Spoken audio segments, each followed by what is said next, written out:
Vamos a estar iniciando la sesión de hoy.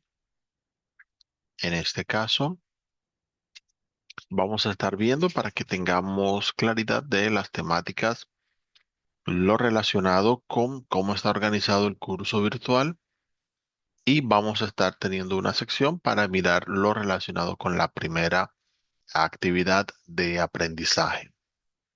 Espero que, bueno, puedan estar atentos a lo que vamos a estar explicando hoy y que pueda ser de mucho provecho para ustedes.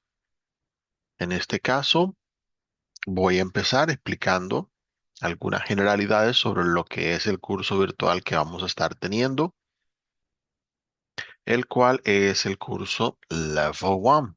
En este caso es uno de los cursos que tenemos ahora ofertados en plataforma. Son cursos diseñados directamente por el SENA para aprovechar precisamente la necesidad que hay en este aspecto y asegurarnos de que obviamente el inglés esté al alcance de más colombianos. Les recuerdo que además de los cursos de inglés, tenemos una oferta de más de 300 cursos virtuales, los cuales están disponibles en el sitio web de Sena Sofía Plus, al cual ustedes pueden acceder y en la opción de cursos cortos virtuales van a encontrar todas las reseñas. De momento, si se darán cuenta, tenemos más de 300 programas de formación. La mayoría de ellos son cursos cortos en los cuales ustedes se pueden registrar en cualquier momento para realizar precisamente estos cursos, además de algunos cursos técnicos y tecnólogos, los cuales están disponibles dentro de los espacios cuando hay las convocatorias. También pueden acceder allí en ese portal a los cursos virtuales o tener información sobre sus cursos presenciales. Todos los colombianos se pueden registrar a los cursos virtuales que tiene Sena Sofía Plus. Y para acceder a los cursos lo pueden hacer a través de ese portal o viniendo acá directamente a la dirección que tenemos aquí, que es sajuna.sena.edu.co. De esa forma van a poder acceder a los cursos virtuales. Muy bien. Acá en este caso, una vez ustedes ingresen, van a tener allí la información, como veíamos, de cuáles cursos tienen disponibles y podrán ingresar, ver la información de los cursos y participar. En este caso vamos a tener una vista acerca de qué contiene el curso y luego nos vamos a enfocar a la primera actividad de aprendizaje para que de esta forma tengan claro cómo se realiza el curso. Al ustedes ingresar, van a tener en este caso dos secciones, una columna izquierda y una derecha.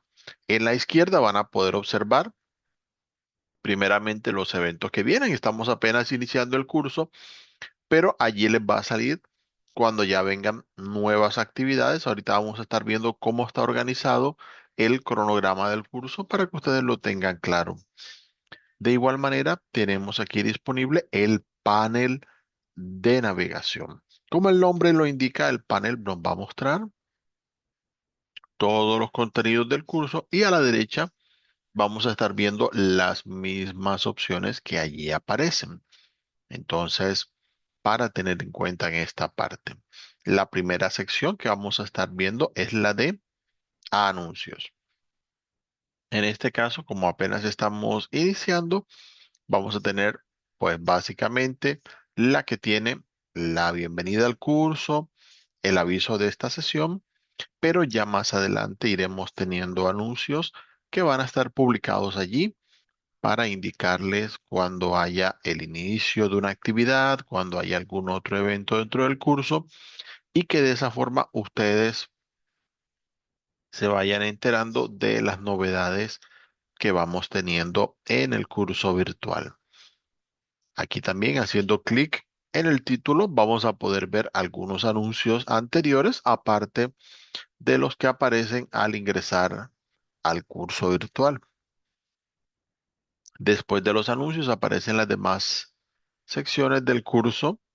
Aquí tenemos la de información general, que es la que quiero que veamos ahora. Como ya vieron, también pueden hacer clic aquí en las distintas secciones en el panel de navegación y van a poder acceder a las distintas opciones directamente desde este menú para tener en cuenta. Bien, la parte de información general tiene en este caso el diseño curricular. Vamos a cargarlo aquí, el cual en este caso nos va a permitir tener una vista acerca de la parte pedagógica como tal del curso, conocer la justificación, estrategias y qué tipos de conocimientos ustedes van a estar manejando durante este curso. En la sección de información del programa van a poder observar, como el nombre indica, cuáles son los contenidos del programa. Tenemos en breve pues una presentación acerca de lo que es el curso, recordando el tipo de aprendizaje que tenemos aquí indicado. Es un curso programado para aproximadamente 48 horas, aunque en mi experiencia les puedo decir, la mayoría de aprendices no requieren todas las 48 horas, pero es un tiempo estimado para que todas las personas tengan tiempo suficiente para realizar el curso, participar de las evidencias y poder recibir obviamente la retroalimentación de sus resultados. De igual manera, recordando que es un curso que está diseñado precisamente para todos los colombianos para que puedan ingresar y tener sus conocimientos sobre inglés. Los cursos que tenemos ofertados están alineados con los niveles A1, A2, B1 y B2.1 del marco europeo de referencia para las lenguas.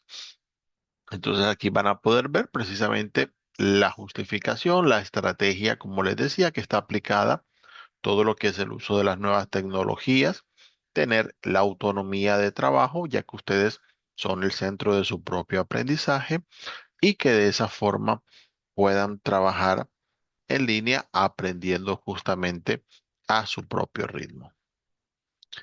Luego tenemos acá el recurso de la biblioteca Sena, el cual les va a dar acceso a información sobre nuestro sistema de bibliotecas, no solamente cosas sobre inglés, sino para que en general aquellos que lo deseen puedan saber acerca de los recursos que tenemos disponibles en las bibliotecas de todos los departamentos de nuestro país. Ya ustedes saben que el SENA tiene presencia en todos los departamentos de Colombia y pues allí pueden tener también acceso a los recursos de biblioteca que tenemos disponibles.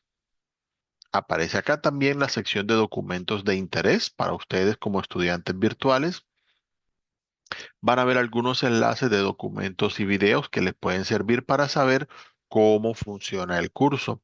Allí les van a explicar qué es Sena Sofía Plus, una guía para el buen uso de los foros. Ya iremos viendo cómo funcionan los foros del curso.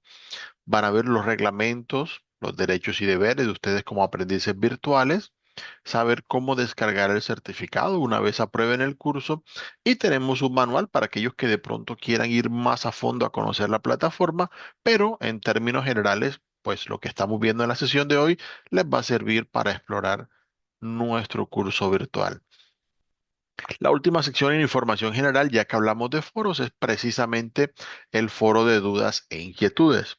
Los foros, para aquellos que no lo conozcan, son herramientas que permiten hablar de forma asincrónica, es decir, a diferencia de esta sesión que es necesario que las personas estén presentes, en los foros ustedes pueden conversar con otras personas sin necesidad de estar presentes.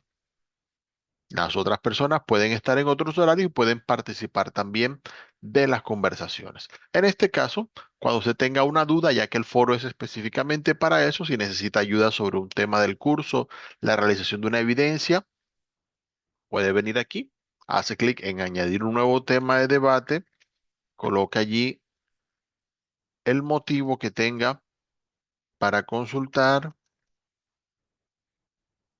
y escribe allí el mensaje que necesite. Luego le da clic a enviar al foro y ya puede regresar una vez haya la respuesta a su solicitud. Es posible que alguno de sus compañeros incluso tenga la respuesta y participe. La idea de los foros es esa, que todos puedan interactuar e ir participando del curso. Esto es en breve lo que tiene la sección precisamente de información general. Como verán, son recursos de mucha ayuda para ustedes en el avance del curso. Acá en la siguiente sección tenemos el cronograma. Para la parte del cronograma vamos a tener en cuenta las fechas, aunque como podrán haber visto en el panel de navegación, aparecen acá todas las secciones ya habilitadas en el curso. Los recursos que vamos a tener están listos ya para su aprendizaje, pero ellos también están organizados en fechas, dependiendo precisamente de la disponibilidad que haya. Vamos a tener aquí las fechas donde inician las actividades. Cada una de ellas aparece indicadas aquí qué evidencias deben ir desarrollando. El curso está organizado con tres componentes de formación donde ustedes van a aprender, ahorita los vamos a estar mirando, y cuatro evidencias que son las que van a calificarse y las que van a indicar su desempeño en el curso. De manera adicional, tenemos aquí los datos de las sesiones que vamos a estar teniendo en el curso para ir mirando cada uno de estos componentes formativos. Y la fecha límite para enviar evidencias, la cual es muy importante, pues en este caso, luego de esa fecha, ya no sería posible recibir más evidencias, por lo cual dentro del tiempo que tienen a partir de ahora, hasta esa fecha pueden ir organizando su cronograma. Si de pronto alguna evidencia está enviada después de la fecha indicada en el cronograma, igual será recibida. Pero en lo posible traten de estar dentro de las fechas del cronograma para que no vayan a tener inconvenientes al final del curso. Aquí también se les indica el criterio de evaluación de las evidencias. En cada caso de las evidencias tenemos una serie de criterios que se van a estar considerando y si la evidencia es suficiente, va a tener una A cuando esté aprobada. En caso de no ser aprobada, también van a tener una D y en ese caso les invito a participar nuevamente para tratar de mejorar la evidencia, pero primero repasando los temas que vayamos viendo en el curso. Recuerden que tenemos también la sección de calificaciones a través de la cual ustedes van a poder mirar sus notas y ver los comentarios que tengan en sus participaciones. Muy bien, como indica el cronograma, a principio del curso tenemos unas actividades iniciales. Estas actividades no son calificables, así que no se preocupen por esa parte, pero sí van a ayudar precisamente a su conocimiento del curso. Lo primero que tenemos aquí es el documento de actualización de datos personales. Para aquellos que de pronto no tienen la información, les recuerdo que los cursos virtuales del SENA son certificados, por lo cual al tener la certificación de curso es importante que la información suya esté correcta y por lo tanto este manual les indica cómo revisar su información para asegurarse que su certificación sea realizada debidamente. También tenemos aquí el foro social, ya que vimos precisamente cómo funcionan los foros. En el foro social vamos a tener la posibilidad de presentarnos, conocer a nuestros compañeros, interactuar con ellos. Pueden realizar una presentación a través del foro o dejar respuesta a la participación de algún compañero si así lo desean. Allí van a poder conocer a quienes hacen parte de este curso virtual y pues de esa forma va a ser mucho más fácil su aprendizaje. Lo último que tenemos en actividades iniciales es el sondeo inicial. Este sondeo que tenemos aquí es una especie de diagnóstico. Tengan en cuenta que no es calificable, simplemente es para conocer el perfil de ustedes, en este caso en el curso, para mirar sus conocimientos y pues de esa manera asistir en la mejora de nuestros cursos virtuales. Bueno, la siguiente sección que tenemos acá para el curso, ya que hemos venido viendo, es la de actividad de aprendizaje guía.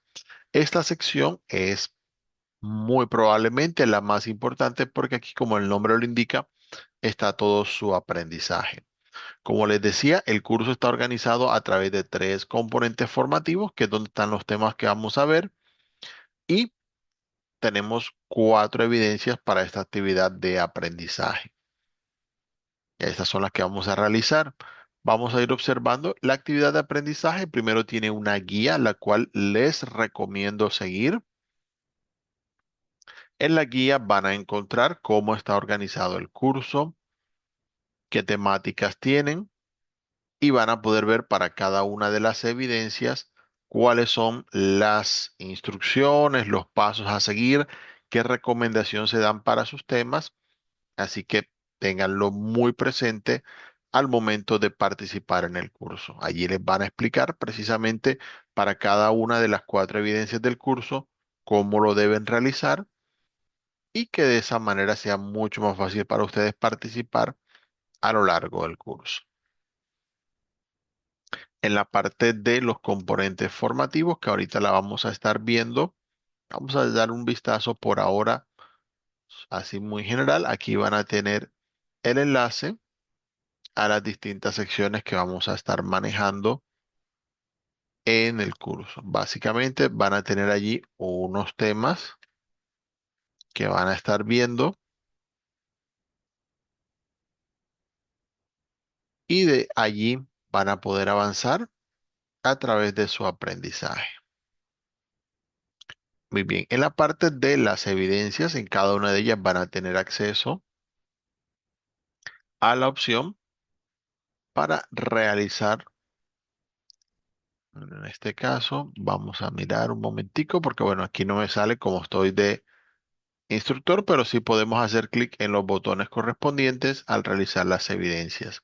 Hay una evidencia que es el test, la segunda que es el foro, las cuales recomiendo realizar una vez ya ustedes hayan participado en los 2 primeros componentes formativos y las 2 últimas evidencias, que son las de enviar documentos.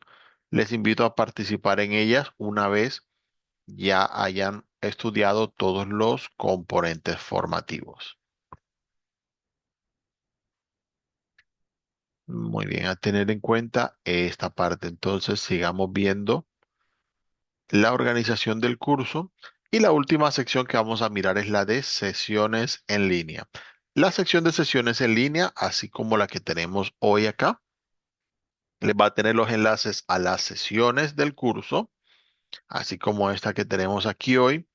Y van a tener acceso a las grabaciones. Una vez termine la sesión, voy a estar realizando la grabación y se va a colocar el enlace en esta sección. Si en algún momento no alcanzan a estar en toda la sesión o quieren verla de nuevo, allí van a tener la opción de observar la grabación y de esa manera pues pueden observar todo lo que se ha explicado a lo largo de esa sesión. Eso como para tener aquí en breve lo que es la parte de la organización del curso. Es solo una vista general para que ustedes tengan una idea acerca de todo lo que está aquí organizado, pero la invitación es a que ustedes mismos tomen su tiempo, ingresen, entren a todas las opciones que les he mostrado y pues que de esa manera ustedes tengan la seguridad de que pueden ir manejando todo lo que el curso tiene. Cuando ya ustedes entren a su aprendizaje, ya van a estar familiarizados con la plataforma y va a ser mucho más fácil aprender. Entonces, esto a considerar en esta parte. Ya habiendo visto esto, ahorita vamos a tener más adelante en la sesión un espacio para las preguntas, tenganlas presentes y ya estaremos confirmando todas las inquietudes que tengan para darles respuesta.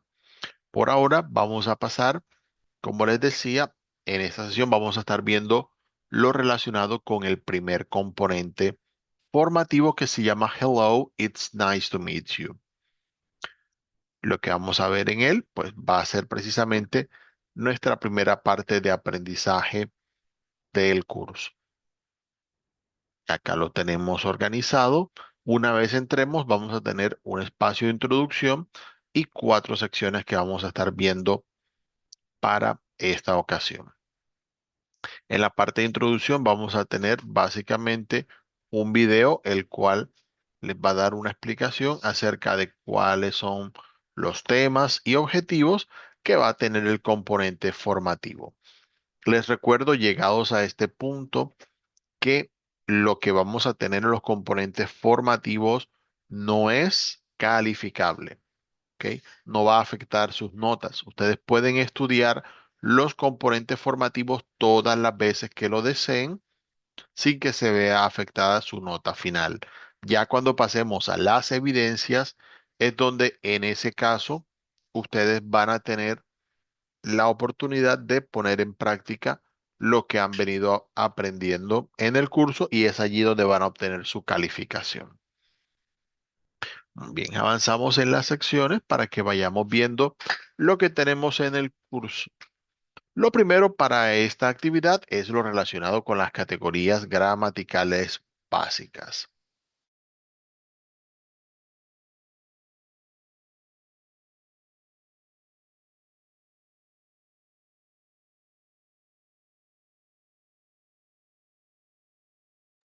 Bien, entonces en lo que vemos en esta sección, más que nada para aclarar dudas, porque aunque no lo crean, no todo el mundo maneja estos temas de la misma forma.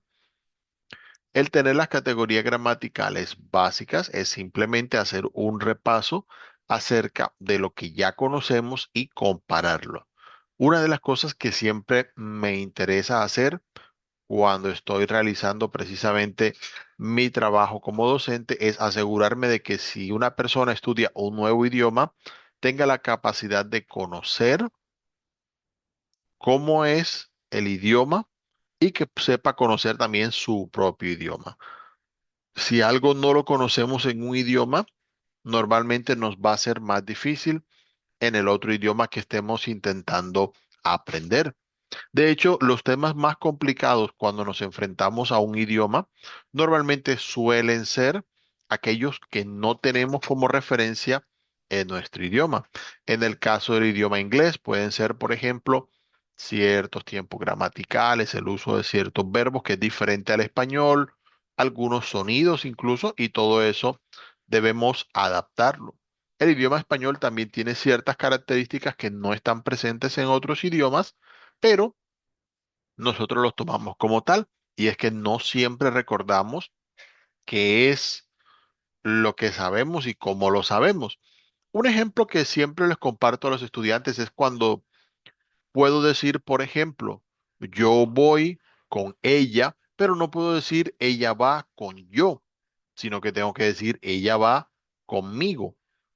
Nunca sabemos de dónde viene el migo del conmigo. Algunas personas sí lo conocen, pero la gran mayoría no.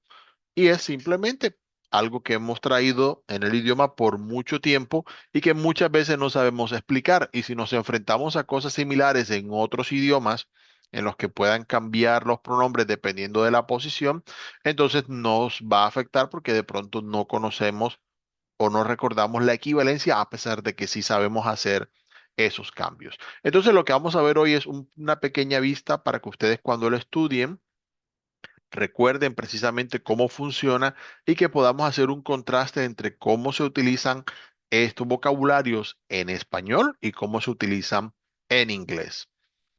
En este caso, la primera sección nos va a dar aquí una vista sobre lo que es los artículos y los sustantivos. En el caso de los artículos, son palabras que sirven para indicar género y número de las personas, objetos, animales, lugares que estemos nombrando. Los artículos tienen dos secciones, una que es de definidos y otra que es de indefinidos.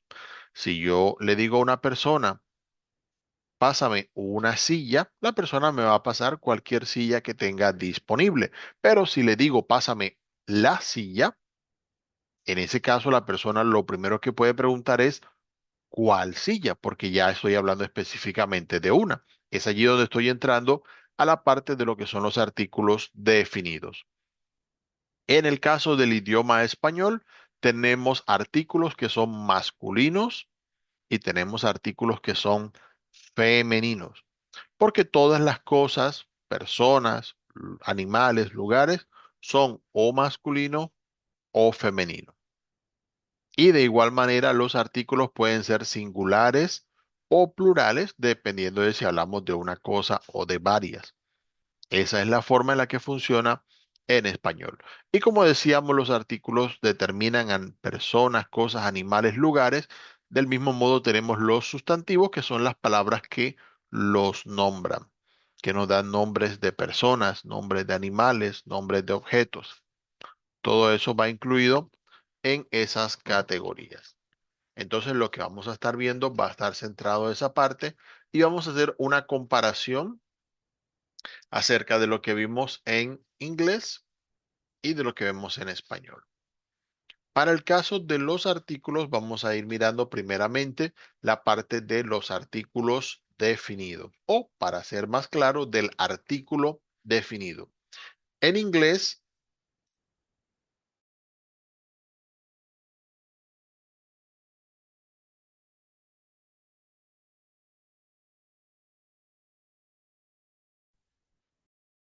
aquí vamos a tener entonces el artículo definido, el cual es el artículo the.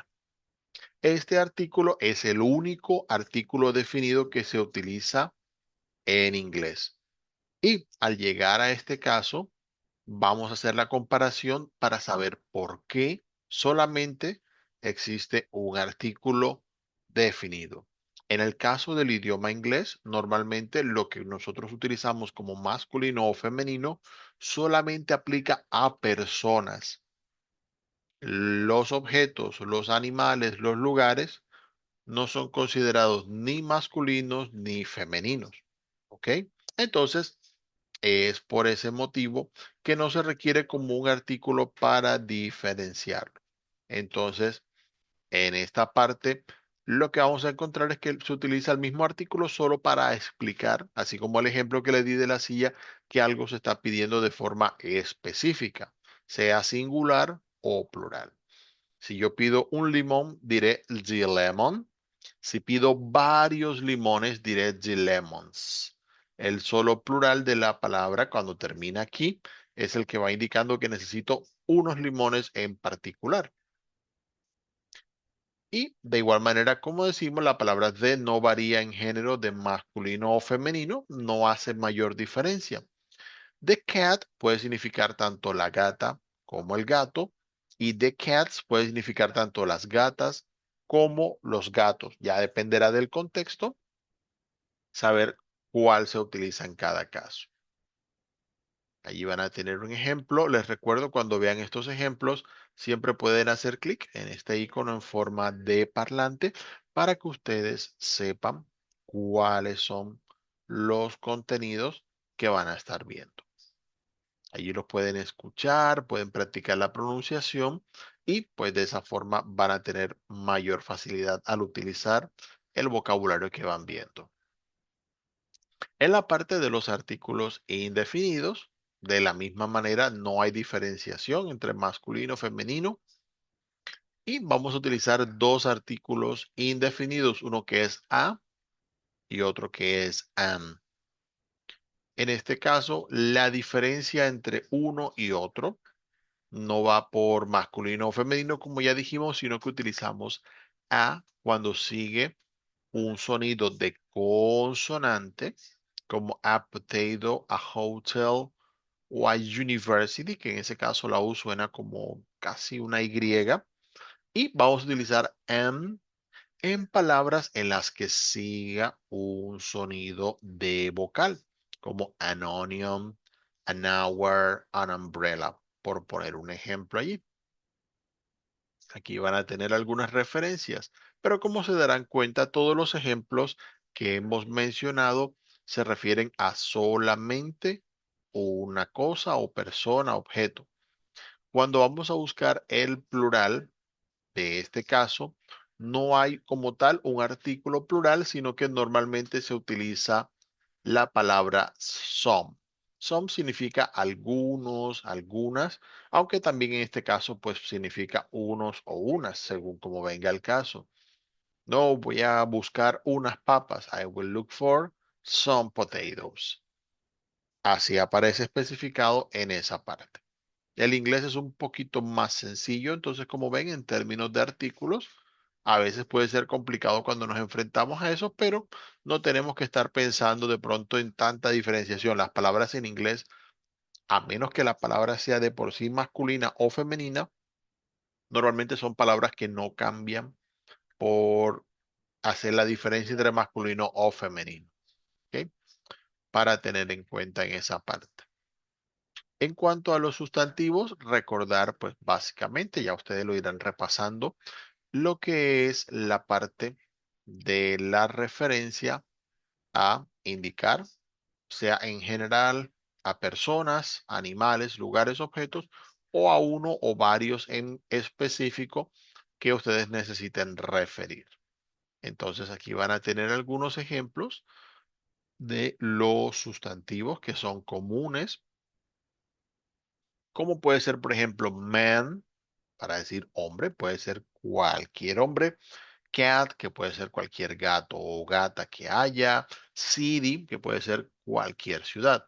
Pero cuando ya pasamos a hablar de sustantivos propios, son aquellos que vamos a mencionar porque los tenemos específicamente. Si yo digo, en vez de decir hombre, digo William, muy probablemente me estoy refiriendo a un hombre en particular. Sí, hay varios que tienen ese nombre, pero normalmente el uso del sustantivo propio especifica a uno en particular.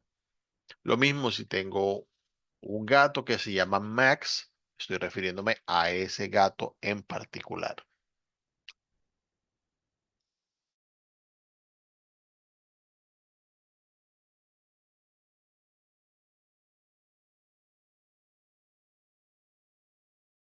En lugar de ciudad, podemos decir, por ejemplo, Rome, si decimos Roma, es una ciudad en específico. Es importante recordar que algunas palabras, a pesar de que son comunes, también pueden utilizarse de forma propia para referirnos específicamente a alguien. Si decimos mamá, puede ser una mamá. Hay muchas en este mundo, pero también a nuestra mamá le decimos mamá. La utilizamos la palabra de manera específica. De la misma forma en inglés podemos encontrar muchas palabras. Aquí solo tenemos algunos ejemplos. Ya más adelante iremos viendo más vocabulario, pero hay muchas palabras de estas que podemos utilizar de forma específica. Esto es muy importante ya que en inglés, y eso lo estaremos viendo ahorita, es muy necesario siempre indicar en las frases de quién estamos hablando. Pues bien, para practicar cada una de las secciones que vamos a tener en los componentes formativos, tiene una actividad didáctica. Recuerden, ya que llegamos a este punto, que en estos casos las actividades didácticas, así como todo lo que hay en el componente formativo, no afecta su nota final en el curso. Por lo tanto, la pueden hacer con toda la tranquilidad del caso. Practiquen, vayan validando que han aprendido lo que necesitan y pues de esa manera pueden ir avanzando. Para el caso de esta actividad didáctica, vamos a tener lo relacionado con artículos y sustantivos. Van a tener algunas preguntas y van a tener algunas opciones para completar las frases. En cada caso deben escoger cuál es la palabra que ustedes consideran que es la más adecuada y pues de esa manera va a ser más fácil para ustedes ir verificando que han entendido todo lo que van estudiando. Entonces, tengan eso muy presente a la hora de completar esta actividad didáctica. Del mismo modo, recuerden practicar, como les decía ahorita, escuchando y repitiendo las frases que van escuchando para que tengan claro el vocabulario que vamos viendo en esta sección. Muy bien, ya habiendo avanzado en este caso sobre la primera parte, vamos a pasar a lo segundo, lo cual está relacionado con lo que es la persona gramatical y el verbo to be. Aquí vamos a ver algunos temas y es bueno aclarar, me gusta siempre dejar esta parte bien específica, que cuando nos referimos a lo que es la parte del verbo to be, sabemos que muchas personas tienen ciertas dudas al respecto, no necesariamente le tienen mucho cariño y algunos han pasado dificultades con ello. Entonces lo voy a explicar de manera tal que vamos a tener otro enfoque que les pueda ayudar a acercarse al verbo sin de pronto tener tantos inconvenientes como ha pasado en otros momentos. Aquí vamos a ver nuevamente un contraste entre lo que hay en español y lo que hay en inglés para que tengan clara esa parte y pues no vayan de pronto a sufrir demasiado, sino que tengamos bien entendidas cuáles son las similitudes y cuáles las diferencias entre cómo se usan los verbos en inglés y cómo se usan en español. Comentando, estamos viendo lo relacionado con lo que es el uso de los verbos, específicamente del verbo to be. Para empezar, en inglés vamos a estar viendo primeramente lo que son los pronombres de sujeto. Como ya veremos después, hay varios tipos de pronombres. Después vamos haciendo la comparación, pero ahora nos vamos a enfocar en ellos. El sujeto es básicamente especificar cuál es la persona, animal, objeto o lugar que está haciendo la acción a la que yo voy a hacer referencia en la frase. Entonces, en ese caso, podemos utilizar un sustantivo, como lo vimos hace un momento, o podemos utilizar un pronombre. Entonces, vamos a comparar lo que nosotros usamos normalmente en español con los que se utilizan en inglés. Entonces, para el caso de lo que son los pronombres, en primera persona, en español decimos yo cuando me refiero a mí mismo y en inglés utilizamos I, una palabra de una sola letra. Deben recordar que la palabra I, y esto hago énfasis, aunque ya sale más abajito, pero siempre me gusta recordárselos, es una palabra que en inglés siempre se escribe en mayúscula para diferenciarlos del uso de la letra I en cualquier contexto. Cuando me refiero a mí mismo, cuando hablo del yo, debe estar escrita en mayúscula. Tenemos en la segunda persona, en español podemos utilizar el tú o el usted según venga el caso, mientras que en inglés para ambos casos utilizamos you. No hay mayor diferenciación en esa parte. Hay expresiones que ahí estaremos viendo, son más formales o informales, pero como tal, no diferenciamos el tú del usted en inglés.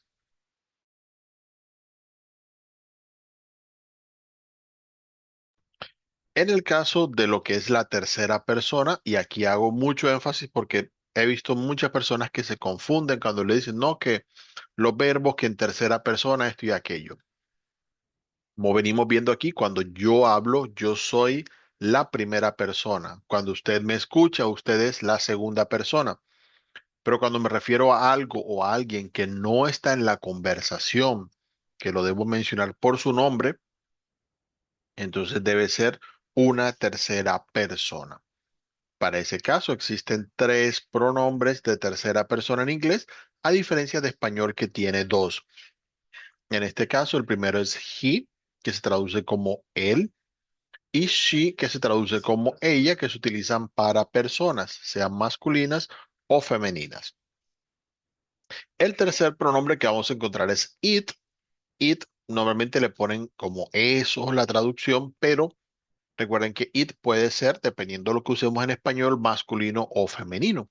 Si yo digo the dog eats a lot, el perro come mucho, en lugar de nombrar el sustantivo the dog, puedo utilizar el pronombre it para reemplazarlo. It eats a lot. Pero en este caso, it estaría traduciendo él, porque me estoy refiriendo a el perro.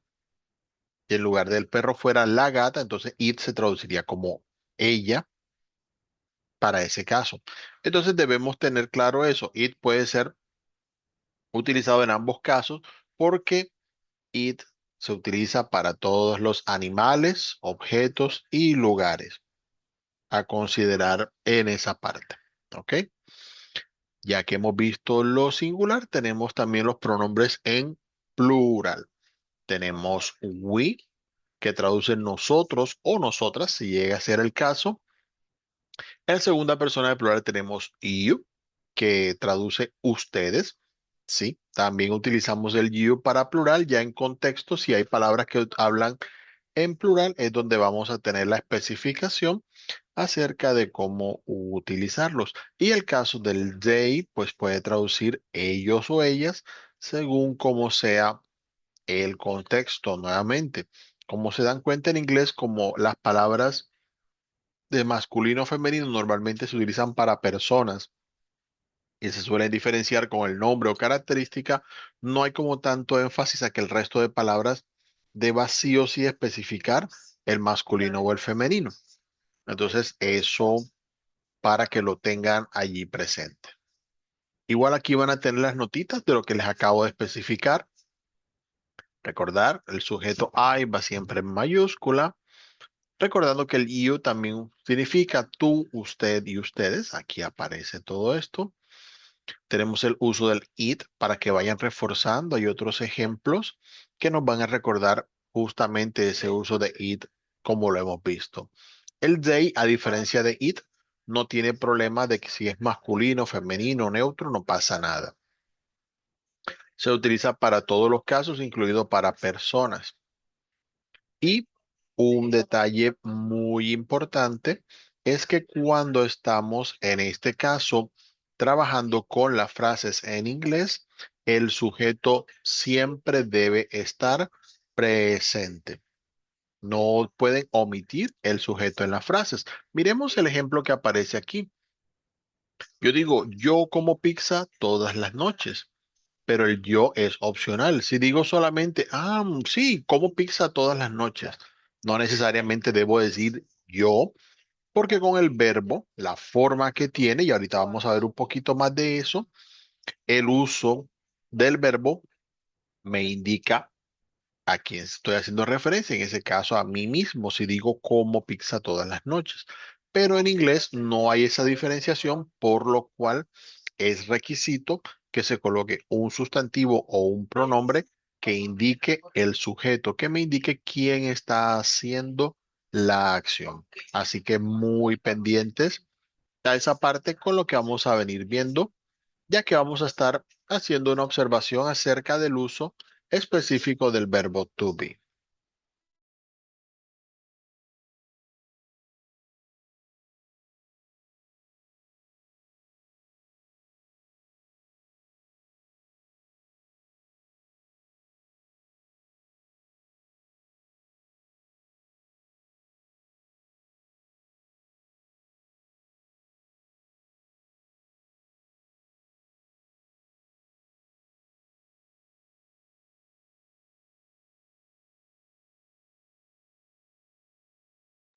Ok, entonces para el uso del verbo to be, como algunos ya tendrán en referencia, el verbo to be tiene dos equivalencias. Tiene dos verbos que traducen el to be en español. Uno es el verbo ser y el otro es el verbo estar. Normalmente en español tienen usos similares, aunque ya nosotros conocemos ciertas diferencias de ellos, y es normal en algunos idiomas que los dos verbos tengan una sola traducción. El inglés es uno de esos idiomas y pues por lo tanto vamos a observar las diferencias. Como ya vimos, las personas gramaticales, todo lo que es primera, segunda, tercera persona. En este punto, antes de complicarnos de pronto con la forma del verbo to be, es importante recordar lo que hemos venido viendo en español. En este caso, les coloco el ejemplo que teníamos hace un momento, donde digo como pizza todas las noches. El como viene del verbo comer. Sin embargo, como sabemos, el verbo comer tiene distintas formas. Si digo como, comes, come, comemos, coméis, comen, cada una de las formas nos va a indicar precisamente de quién se está hablando en esa acción. Pero si lo digo en futuro, diré comeré, comerás, comerá, comeremos. Si lo digo en pasado, comía, comías, comíamos, etcétera, etcétera, etcétera. Hay distintas formas que tiene el verbo. Cada una dependiendo de cómo lo utilizamos.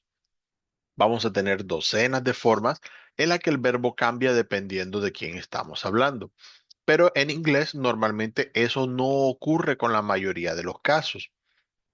Estos cambios en los verbos es lo que se llama la conjugación. en la que cambiamos el verbo dependiendo de la persona que estamos hablando. Entonces, en este caso, el único verbo que tiene una cierta referencia de conjugación es el verbo to be. Algunos se confunden porque, ay, es que el verbo ese cambia. Los verbos en español cambian. Si miramos el verbo ser, que es la traducción del verbo to be, veremos que en primera persona nos coloca soy. Incluso termina en Y. Los verbos en español rara vez terminan en Y. Es una forma irregular. La segunda persona es eres. Tú eres. Eres ni siquiera se parece al verbo ser. Pero nosotros lo utilizamos así porque es costumbre usarlo así. Entonces es para que vean, el to be es un verbo que es irregular tanto en inglés como en español. La diferencia es que en inglés, a diferencia del español, solamente tiene tres formas en presente, a diferencia de las seis que tiene en español. Y son las que vamos a estar viendo ahora. Normalmente la primera forma que vemos es am. Am tiene la característica de que solamente se usa en primera persona, es decir, que siempre va a ir I am. Aquí tenemos los ejemplos. I am a scientist. I am in the lab. I am Brian. I am from Colombia. I am a teacher. Siempre va única y exclusivamente en esa primera persona. Lo segundo que quiero que veamos es is. Is se utiliza cuando hablamos de tercera persona. Recuerda que mencionábamos que se utiliza cuando hablamos de una persona, lugar, animal, objeto que no está en la conversación.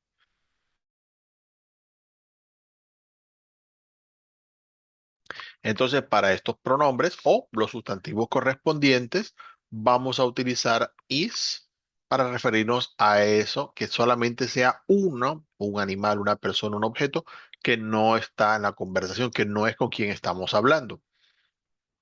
Y para los demás casos, lo que es la segunda persona o el plural, vamos a utilizar are. Esa es la forma en la que se organizan las tres formas del verbo to be. Entonces debemos pensar, estoy hablando de mí mismo, estoy hablando de alguien que no está en la conversación, que lo vamos a practicar mucho en este nivel. Y para los demás casos ya tenemos la otra forma. Una vez nos aprendamos las tres formas, ya sabemos cuál es su uso y va a ser mucho más fácil aplicar el verbo to be en ese caso. Recuerden practicar escuchando los ejemplos que aparecen, mirándolos en contexto para que vayamos teniendo mucha mayor facilidad. Estas formas también que encontramos aquí, las combinaciones entre sujeto y verbo, como el sujeto es fijo en las frases en inglés, ya decíamos que siempre hay que especificar el sujeto, nos vamos a encontrar en algunos casos donde se utilizan las contracciones. En español hacemos contracciones, aunque es visto como algo más informal que en inglés. En inglés, claro, no se utiliza en contextos muy formales, pero sí hay reglas que lo determinan a diferencia del español.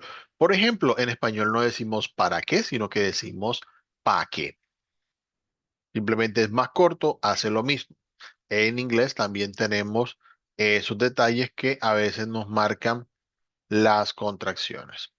En ese caso, vamos a encontrar que en lugar de decir I am, es posible decir I'm, que en lugar de decir he is, his, o en lugar de she is, she's, en lugar de they are, their, en lugar de you are, your. Eso para el caso del verbo to be. Hay otros tipos de contracciones, pero por ahora nos vamos a enfocar en esta. Es simplemente una forma más práctica, más corta de utilizar el idioma. Allí van a tener un video que ustedes pueden escuchar para ir practicando la pronunciación. Recuerden que en estos niveles lo más importante es que ustedes sepan identificar primeramente lo que van viendo y ya cuando tengan el conocimiento lo pueden ir poniendo en práctica. Así que concéntrese en escucharlo, en leerlo, entenderlo, en que ustedes conozcan el contexto precisamente de lo que se les está explicando. Pues bien, acá en la sección, al final de esta parte, vamos a tener la parte de las estructuras. Los verbos en inglés, así como en español, van organizados como sujeto, verbo y complemento. Eso hace las frases que podemos encontrar en ambos idiomas. Ahora bien, en inglés es más estricto y más fijo. El verbo to be es el único que hace ciertas diferencias a este orden. Por eso lo vamos a observar en este caso. Si colocamos el ejemplo de decir que Gloria es una ingeniera, puedo decir Gloria is an engineer. Allí van a encontrar otros ejemplos que indican el sujeto, el verbo y el complemento. Si por el contrario quiero ver la frase negativa, debo agregar la palabra not. Así que si Gloria no es ingeniera, digo Gloria is not an engineer.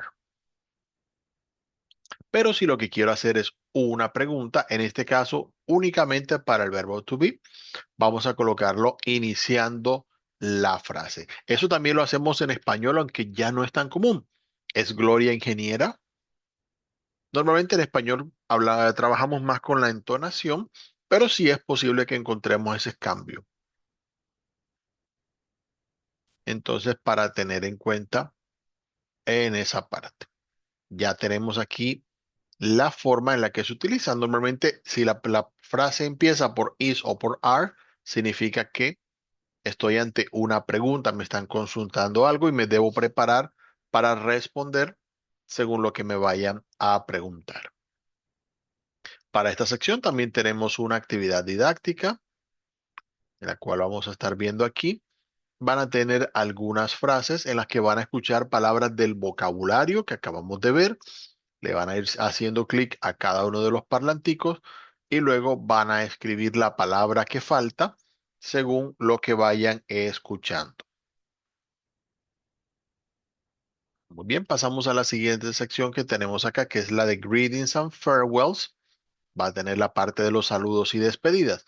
Como verán, mucho de este vocabulario, aunque está organizado por formal e informal, aún así hay palabras que son tanto formales como informales. No se compliquen por eso. Ya irán viendo en el contexto algunas que son definitivamente más informales o definitivamente más formales según venga el caso.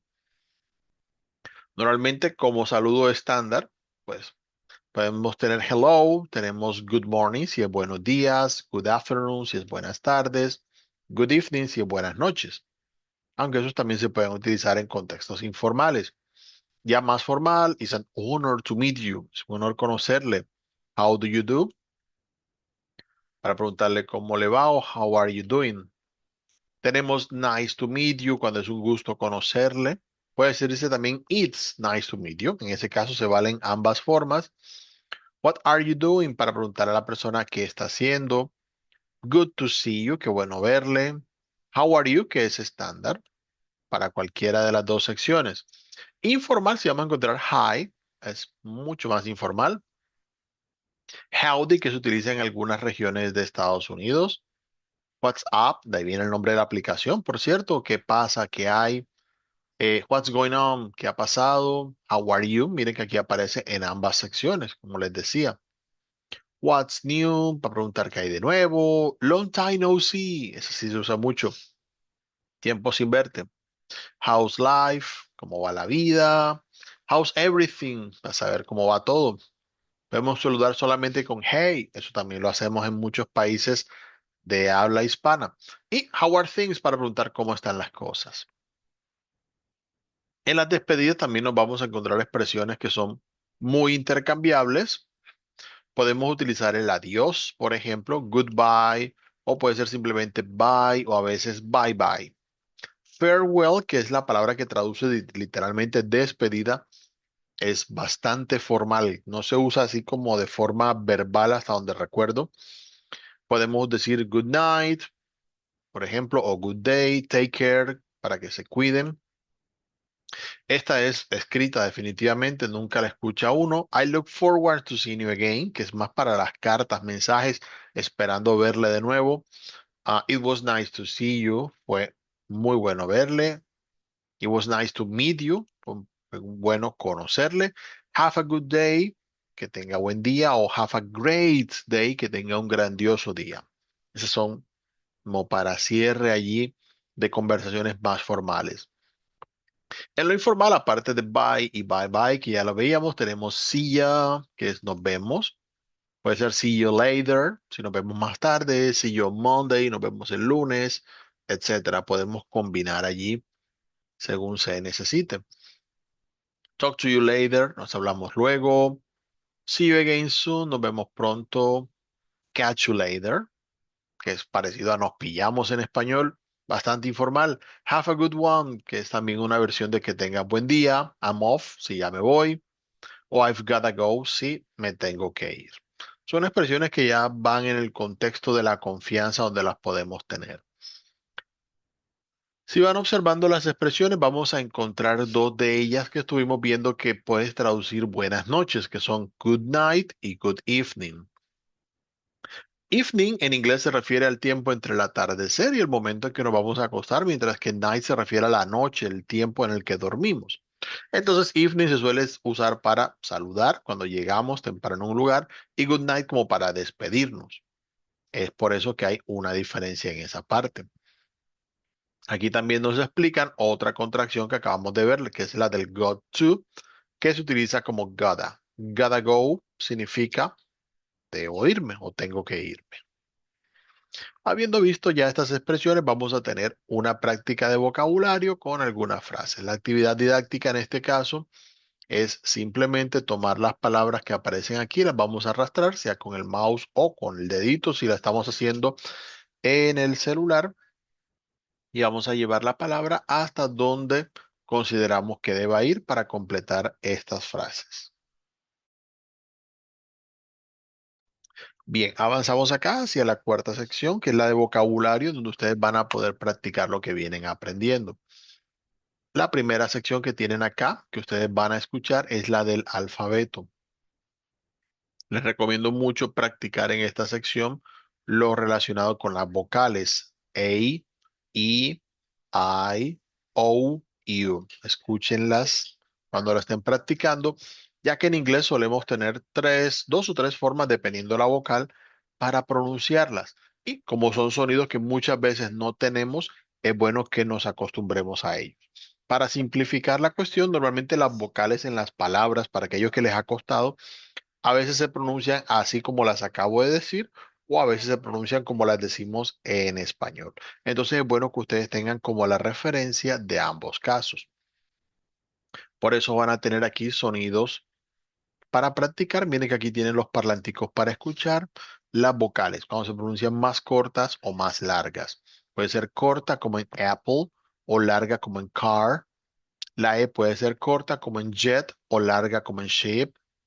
La I puede ser corta como en fish o larga como en bird. La O puede ser corta como en clock o puede ser larga como en or. La U puede ser corta como en sun o puede ser larga como en rude. Son sonidos que al escucharlos es donde empezamos a diferenciarlos. Si no les salen al ustedes pronunciar, no se preocupen. Esto lo va uno conociendo, practicando, entendiendo cuando ya llegamos al punto en el que tenemos suficiente vocabulario. También hay sonidos que no tenemos nosotros en español, como como que lo tenemos en the, en banana o en t-shirt. Y el sonido como en full, put o should, por poner un ejemplo. Estos también solamente son para identificación y espero que más adelante los puedan ir apropiando. También vamos a tener una sección aquí en la que vamos a ver el sonido de la Y, cómo suena cuando es vocal, como en dry o fly o busy, o cómo suena como consonante cuando es you, ya o kayak. Ahí hay varios ejemplos en los que ustedes los pueden ir ubicando como para empezar a identificar esa pronunciación. Tenemos también una ayuda de vocabulario en los colores como yellow, orange, red, pink. Tenemos purple, que es el morado o púrpura. También hay violet, el violeta, a la misma referencia. Blue, tenemos green, tenemos white, tenemos black, brown, tenemos gray y silver. Hay más colores aparte de eso, pero con esto ya digamos que tenemos cubierta la mayor parte. Deben tener en cuenta que gray aparece con dos escrituras, ya que gray con A es más común en inglés americano y gray con E es más común en inglés británico. Eso es simplemente un tema de vocabulario. Y sí, ya después podremos mirar con más calma lo relacionado con las diferentes formas en las que hablamos el español. Vamos avanzando aquí, tenemos la parte de los números en inglés.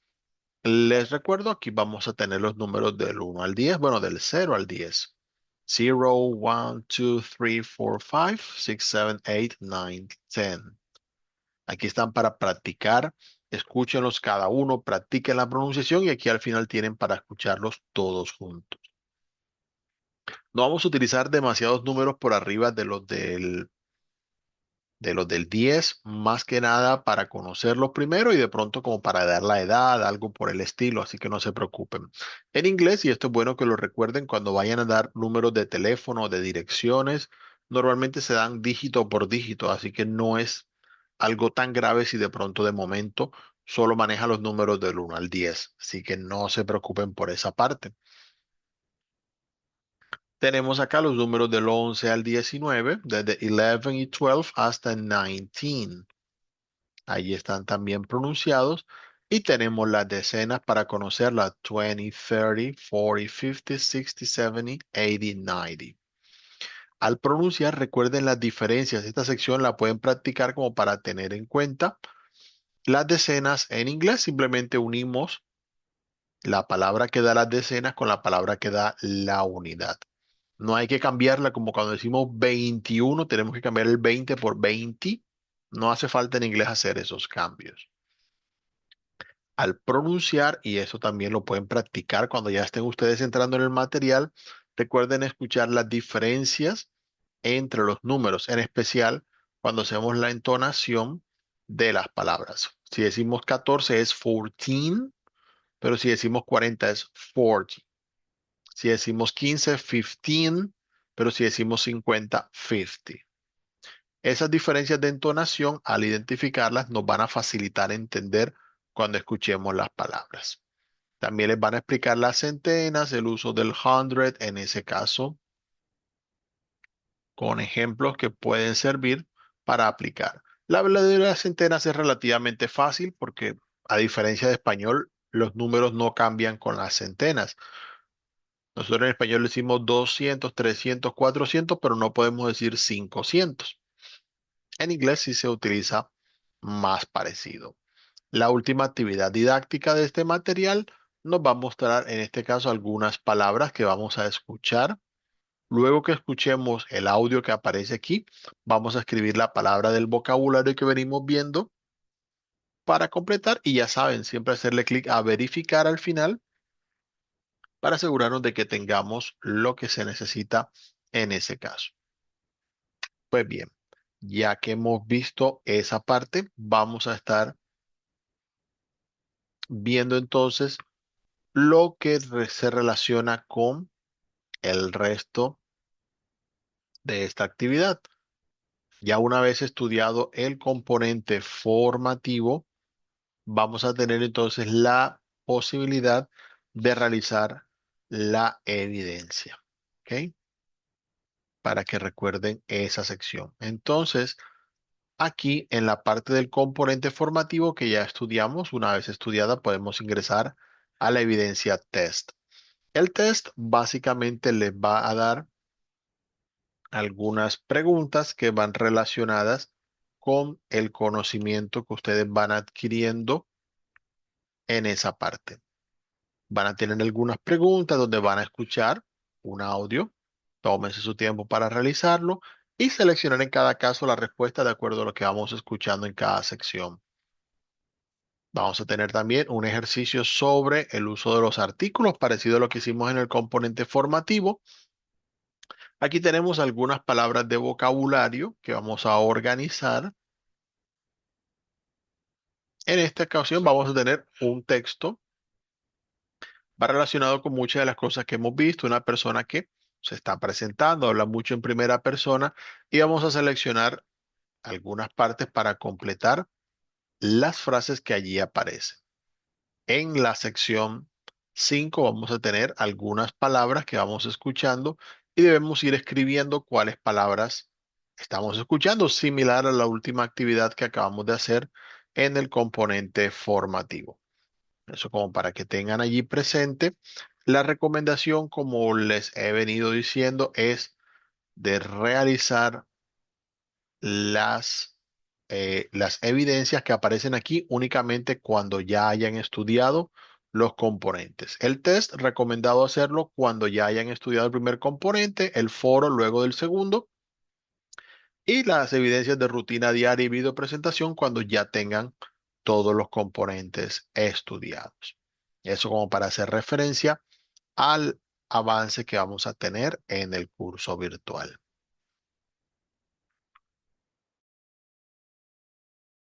Bueno, me gustaría aprovechar este espacio, ya que tenemos algunos minutos para saber si de pronto hay